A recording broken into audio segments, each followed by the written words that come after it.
बंधुओं, युद्ध सभी पक्षों के लिए घातक होता है, लेकिन जब युद्ध विराम हो जाता है तो इससे दोनों पक्षों को राहत जरूर मिल जाती है। तो याद रखिए, 7.5 का भी युद्ध विराम इस 15 नवंबर 2024 से हो रहा है, क्योंकि शनिदेव आपके बकरी से मार्गी हो रहे हैं। लेकिन इसका मतलब ये नहीं है कि युद्ध खत्म हो चुका है, लेकिन यह राहत जरूर है। और इस युद्ध का अंत 2025 की 29 मार्च को हो जाएगा। लेकिन युद्ध से जो आपको त्रासदी हुई है, 7.5 का जो युद्ध है, उससे जो त्रासदी हुई है, उससे जो विनाश हुआ है, उससे जो आपको क्षति पहुंची है, क्या युद्ध विराम के कारण उसकी कोई क्षतिपूर्ति होगी आपको? और क्षतिपूर्ति होगी तो कितनी होगी और कब तक होगी? इन सभी बातों पर जो विचार है वो इस वीडियो पर किया जाएगा। तो आप वीडियो को केवल देखते रहिए, आपको सब पता चल जाएगा कि वास्तव में ये जो 7.5 का युद्ध विराम है उससे आपको कितना लाभ और किस प्रकार से पहुंचेगा। तो मित्रों, युद्ध विराम के 2 नियम जरूर हैं। अगर 7.5 के युद्ध विराम से आपको लाभ चाहिए, प्रॉफिट चाहिए, तो उसके 2 नियम जरूर हैं, तभी वो युद्ध विराम चलेगा, अन्यथा वह युद्ध विराम टूट जाएगा। तो वो दो नियम कौन से हैं? देखिए, पहला नियम तो ये है युद्ध विराम का कि शनिदेव जो हैं वह वर्तमान समय को रिप्रेजेंट करते हैं। जैसे केतु आपके पास्ट को रिप्रेजेंट करता है, राहु आपके फ्यूचर को रिप्रेजेंट करता है, उसी तरह शनि वर्तमान है। अगर आपने 7.5 के दौरान जो भी आपके साथ हादसा हुआ, विनाश हुआ, त्रासदी हुई, क्षति नुकसान हुआ, अगर आप उसी का रोना पीटना करते रहेंगे सबके सामने कि किसने आपको धोखा दिया, किसने आपके साथ गलत किया, तो याद रखिए वो युद्ध विराम के नियमों के अनुकूल है। इसलिए सबसे ज़्यादा आपको वर्तमान समय पर फोकस करना है, और जो वर्तमान में आपको करना है वही आपको आगे करना है। पिछली बातों को भूल जाइए और उनका एक प्रकार से ढिंढोरा मत पीटिए, और उसके कारण दूसरे से अपना समय, अपना धन और दूसरे से बदनामी या दुश्मनी मत करिए। तो पहला नियम तो ये है।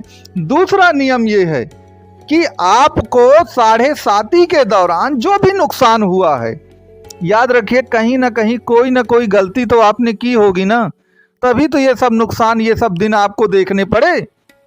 तो वो कौन से जैसे नुकसान होते हैं? तो आप जानते हैं कि 7.5 के दौरान चंद्रमा क्या होता है, चंद्रमा पर सबसे ज्यादा मार पड़ती है, वही पीड़ित होता है। तो चंद्रमा आपका क्या है? चंद्रमा को लिक्विडिटी कहते हैं, एक कैश है, हार्ड कैश है। तो आपने कहीं ना कहीं फाइनेंशियल जो आपका डिसीजन रहा होगा उसमें आपने कहीं ना कहीं गलती की होगी, तभी तो ये दिक्कत आई। आपने बहुत ज़्यादा रिस्क ले लिया होगा बिना सोच विचार के, या आपने ऐसे व्यक्ति को अपना धन दे दिया होगा पूरा, जिसको आप कुल मिलाकर वहाँ उस व्यक्ति ने धोखा दे दिया होगा, तो आपका धन पूरा का पूरा फंस गया होगा। चाहे वह बिजनेस के उसमें फंस गया हो, चाहे कुल मिलाकर के मार्केट में वो पूरा धन, या आपका मित्र रिश्तेदार आपका पूरा धन खा गया हो। आपने कहीं ना कहीं अपनी मैरिज लाइफ में कहीं ना कहीं कुछ ना कुछ गलत हो गया होगा, तभी तो दुख सहने पड़े हैं। तो इन दोनों कुल मिलाकर इस गलती को जो 7.5 के दौरान आपने पहले की थी, उन गलतियों को दोहराना नहीं है। अगर आपने दोहराया तो मान लीजिए कि युद्ध विराम जो है वह पूरी तरह से टूट जाएगा, और युद्ध विराम टूटेगा तो फिर निश्चित तौर पर आपको परेशानी आ जाएगी। क्योंकि शनिदेव देखिए बहुत प्रैक्टिकल ग्रह हैं, व्यवहारिक ग्रह हैं। व्यवहारिक रूप से आप क्या कर रहे हैं, इससे शनि को ज्यादा मतलब है। तो अब ये 2 शर्तों के बाद अब ये पता चले कि वास्तव में क्षतिपूर्ति कितनी होगी और हमारी कब तक होगी और कितना हम गेन कर पाएंगे। तो मैं आपको कुछ सूत्र बताता हूं, आप उनको अपनी कुंडली पर अप्लाई करिए। देखिए, पहला सूत्र क्या है? पहला सूत्र मैं आपको बता दूं कि अगर आप मकर राशि या मकर लग्न के व्यक्ति हैं तो आपको पहला सूत्र हमेशा याद रखना चाहिए कि मकर राशि या मकर लग्न के लिए बुध और शुक्र बेहद योगकारी ग्रह माने गए हैं और वह शनिदेव के परम मित्र भी हैं। तो अगर आपकी कुंडली में शनिदेव जो हैं बुध या शुक्र के नक्षत्रों में हैं, आप अपनी कुंडली को पलटिए और देखिए कि आपके शनिदेव कौन से नक्षत्र में हैं, बुध के नक्षत्र में हैं या शुक्र के नक्षत्र में हैं। तो बुध के नक्षत्र कौन से होते हैं? आश्लेषा, ज्येष्ठा और रेवती। और शुक्र के नक्षत्र भरणी, पूर्वा, फाल्गुनी और पूर्वाषाढ़ा। अगर इन नक्षत्रों में आपके शनिदेव हैं तो आपकी क्षतिपूर्ति हो जानी है।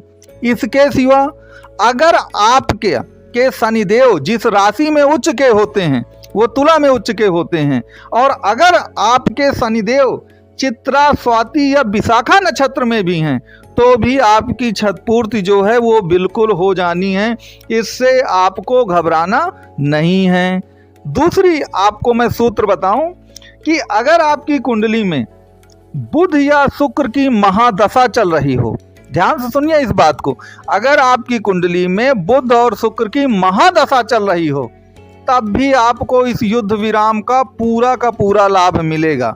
अब कुछ लोग कह सकते हैं कि महाराज हमारी महादशा तो नहीं चल रही, अंतरदशा चल रही है।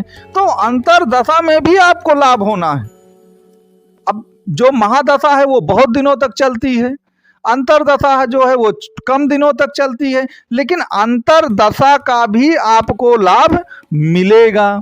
लेकिन यहाँ पर एक बात जरूर याद रखिएगा कि कुंडली में ये देखिए कि जहाँ पर आपके शनिदेव विराजमान हैं, कहीं जिसकी भी अंतरदशा चल रही है, यदि बुध और शुक्र की चल रही है या किसी भी ग्रह की चल रही है, वहाँ से वो ग्रह मतलब शनि से वो ग्रह छठवें या आठवें नहीं बैठना चाहिए, नहीं वो खडाष्टक दोष में आ जाएगा। और खडाष्टक दोष में आया तो लाभ फिर युद्ध विराम का मिलेगा लेकिन कम मिलेगा। जैसे आपका शनि मान लीजिए दूसरे स्थान पे है और बुध जो है वो सप्तम स्थान पे है, तो अब शनि से बुध की दूरी जो है वो छठवां पड़ गया, क्योंकि शनि आपका दूसरे स्थान पे है और बुध अगर आपका सातवें स्थान पे है तो आप देखेंगे कि शनि और बुध के बीच में खडाष्टक योग बन जाएगा, 6 और 8 का संबंध, क्योंकि शनि से बुध छठवें हो जाएंगे और बुध से शनि अष्टम हो जाएंगे। तो खडाष्टक दोष नहीं बनना चाहिए, इस बात को आपको ध्यान में रखना है। तो मित्रों, ये एक युद्ध विराम और युद्ध विराम के बाद की जो स्थितियां हैं और आपको कितना और क्या क्या लाभ मिल सकता है, क्या क्या सावधानी आपको रखनी है, उसको मैंने ब्रीफली बताने की कोशिश की है। माना कि बताने के लिए अभी बहुत कुछ बाकी है और बहुत कुछ इसमें बताया जा सकता है, लेकिन असली कहानी जो है इसके सिवा बताने के लिए व्यक्ति विशेष की कुंडली होनी चाहिए, क्योंकि कुंडली देख करके और कौन से सूत्र उस पे लागू होंगे वो कुंडली को देख करके ही बताया जा सकता है। तो आप अपनी कुंडली का यदि विश्लेषण कराना चाहें तो नंबर आपको दिया गया है, आप दिए गए नंबर पे कॉल या व्हाट्सएप जो है वो कर सकते हैं। मित्रों, आपको ये वीडियो कैसा लगा और आगे आप मकर राशि में कौन सा वीडियो चाहते हैं, क्या जानना चाहते हैं, उसको मेरे व्हाट्सएप पे या यूट्यूब के कमेंट बॉक्स पर ज़रूर आप लिखें। आपको धन्यवाद।